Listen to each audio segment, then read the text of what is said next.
And you're here with the undisputed king of urban media, Tuck, and we got a very, very, very, very exciting show today. And I'm gonna allow our two guests to introduce themselves, and then we'll go from there.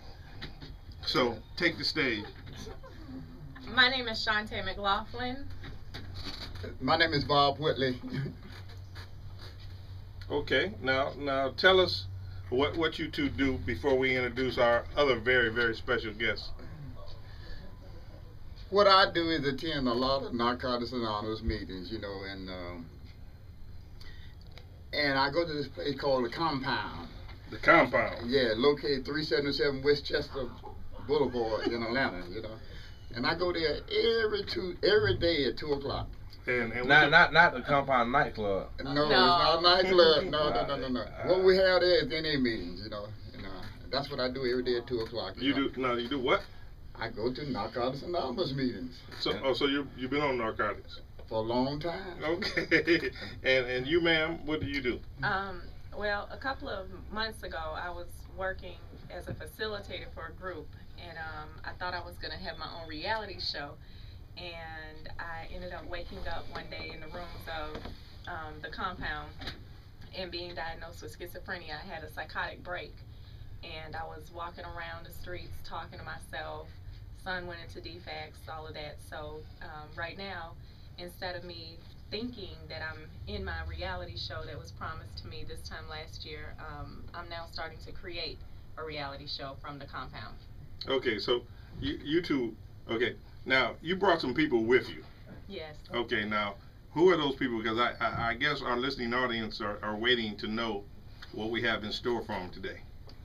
There are people that live with me at the Compound. Like, there's all sorts of people from all walks of life. Some people are recovering from drugs. I've been diagnosed with schizophrenia, so some people are recovering from mental disabilities. Some people are recovering from homelessness. Like, it's just different people from all walks of life. But my question was, who do you have with you? Who did you bring with you? Because I want our listening audience to know what they have in store. I don't want them to turn away, turn from this dial. So tell us what we have. Well, we have DJ, who is just entertaining as... No, who is DJ? DJ is a 24-year-old that might say anything that comes to his mind. It's just pure entertainment. Does DJ play any sports? No, DJ plays no sports. Was he once a quarterback? Doubt that one. DJ like boys. Yeah. Well, you're behind center if you play quarterback, so I'm just putting it out there. Yeah, we got Tico, who's a transgender, who's living as a woman today, and we have DJ, who's in a new relationship, who is entertaining as hell about his relationship. Okay. Well, callers, you can call 404-292-1420 because this is going to be an in-depth show. So, getting back to you, sir. Now, you said you go attend this compound, and your addiction was what? Heroin. Heroin? Yeah, I was addicted to heroin. Wow, that's one of them old school drugs, huh? Yes, I've been clean now for about 27 years. Okay. So why you still go to the meeting? For support? Or to the compound? Well, it's my life now. People there need my support. I've been clean long enough to understand both sides of the street. Both sides of the street. You know what? I'm glad you said that, because that's one drug I've never understood. Not that I've ever been on drugs, but heroin, when I was coming up, was a serious thing. I mean, so we're talking about strapping a little rubber thing around your arm and injecting yourself? Yes, I used to use my necktie. Your necktie? Yeah. And so where did it take you once you did it? Well, it's a depression. I've always been hyper, lots of energy, and heroin is a downer, and we sat on the corner and nod and that kind of stuff. Wow. So where did you start your addiction? In Marine. And where? Marine Corps. Marine Corps. So I mean, what made you opt out for heroin? That was the drug of choice in the day. Drug of choice. Wow. That was before crack. So were you across seas when you tried it? Pardon me? You tried it in America or were you across seas? No, I was here at Camp Lejeune, North Carolina. Yeah. You know, cause I guess you were taking it to like Vietnam. You know, Yeah, people were out there like shooting guns at you, and you decided to take it. You know, and so are you helping people down at this compound? Yeah. Yes. See, and that's how I met Shantae. Shantae started coming to the meetings, you know, and she just plain down don't belong, you know. She don't belong there? No.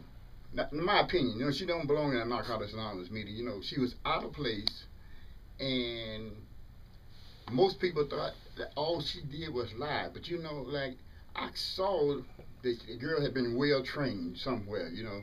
Well trained like what? Like educated.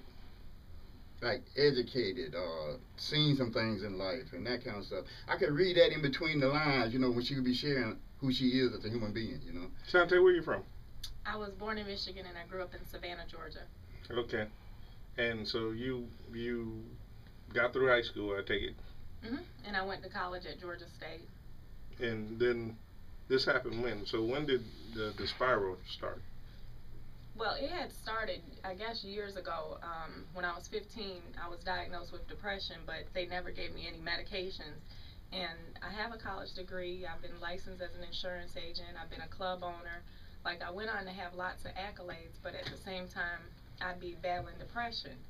And then one day, I just literally lost my mind. I would be off and on homeless. So a lot of times it would be to leave a relationship or something like that. And I was going to ask that. Do you think a relationship sent you into your spiral? Different relationships. It was like a bunch of them. But like about 2 years ago, I realized, like, I had all of these suppressed traumatic incidents. My father died in front of me when I was 9. My grandmother died of cancer when I was like 11. Can you hold that thought? Because we have a caller calling in, and we always want to talk to our callers. You on the hot seat? Go ahead with your question. Hello? You on the hot seat? I guess too loud. That's okay. And so you said you had all these traumatic experiences, and yeah, and I mean, I'd been raped, and I couldn't recall being raped. Like, I didn't understand why when men would go to get close to me, I'd pull away, and when people would try to be in meaningful relationships with me, I couldn't hear that. And just one day, I just, like, I had, like I said, I had become a facilitator for a group, so I was reviewing film deals and looking at being able to finance film deals through my company. One of my business partners was like an original animator for Spider-Man. So, but I was still struggling with being homeless and struggling with being able to maintain my mind and being a single parent. And then I just snapped. And when I snapped, my son went to DFACS. Nobody, my family, my friends, no one knew where I was. I was in a homeless shelter. So when you snapped, did you snap on somebody, like bodily harm? No, you're talking about snapping and losing their mind. I thought she nutted up. That's what we call it in my neighborhood. Well, I thought that I was like when Okay, the phone is ringing again. We're gonna try it one more time. You on the hot seat? Go ahead. Yes, I'm just putting in. This is the last recording. This is the number I was given. Do you have anything to say? Yes. Do you have anything to say? That was a wasted call, but wasted time. But okay. So your family couldn't find you. They know where you are now, I take it. They know where I am now. No one could find me. Like, my mom ended up getting custody of my son, but I was lost, and I ended up being court mandated to the program. I ended up going to jail for 3 weeks. And after that, there was no paper trail or no way of finding me, because even at the compound, it's like a place of recovery. So it's like a safe haven to some people. So you currently live there? Uh-huh. Okay. I lived there. I was court mandated for 3 months. They dismissed my charges because I went to jail from the homeless shelter. And I was diagnosed with schizophrenia because I was standing in an airport looking for a plane ticket to Paris, not knowing who gave me the plane ticket. But the irony is, 2 months before that, I had a letter from a senator on his letterhead for my passport, and somebody else had bought me a ticket to the Bahamas. So I went from everything being okay, being productive, to just one day snapping and losing my mind just from the stress of work and mom and life. And so how are you doing now? I'm fine. I'm on some So you meds. see doctors now? Once every like 3 months. And you said you're on meds? I'm on risperidone. I don't know. What is risperidone? It's